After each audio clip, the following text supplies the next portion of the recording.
Kasi pag nagawa mo yan, darating ang panahon na hindi mo na kailangan habulin ang tamang tao. Dahil ikaw na mismo ang magiging tamang tao sa tamang tao. At tandaan mo, kung totoong gusto ka ng tao, hindi ka dapat pilitin at madaliin. Dapat dalawa kayo nag-aantayan. At saka habang bata pa kayo, go, mag-enjoy, kiligin, ngumiti, at gawin yung inspirasyon ang isa't isa. Pero, huwag hayaan masapawan ng pag-ibig ang kinabukasan na pinaghahanda nyo ngayon.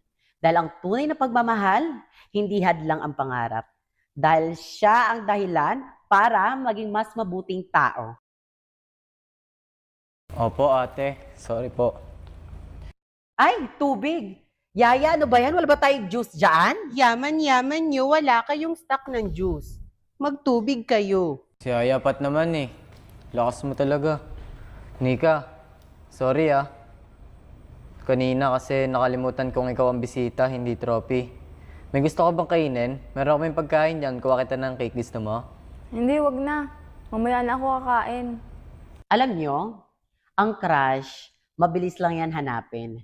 Pero ang respeto, pinaghihirapan.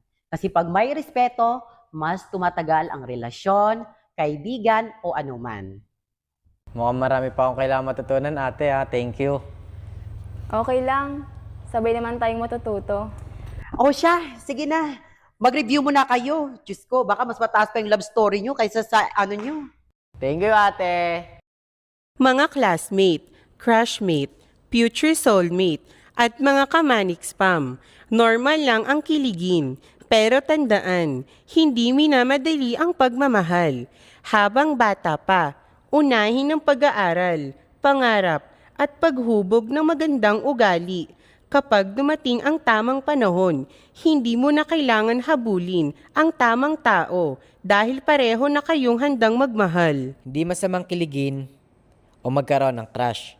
Pero ang tunay na nagpapaganda ng anumang relasyon ay ang respeto, pagiging totoo sa sarili at unahin ang mabuting asal kaysa sa pagpapa-impress.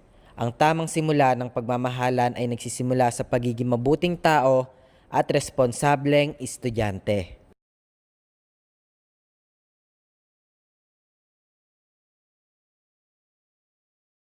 Still eating your tagpoy the same old way? Our premium tagpoy is super soft, easy to slice, and perfect for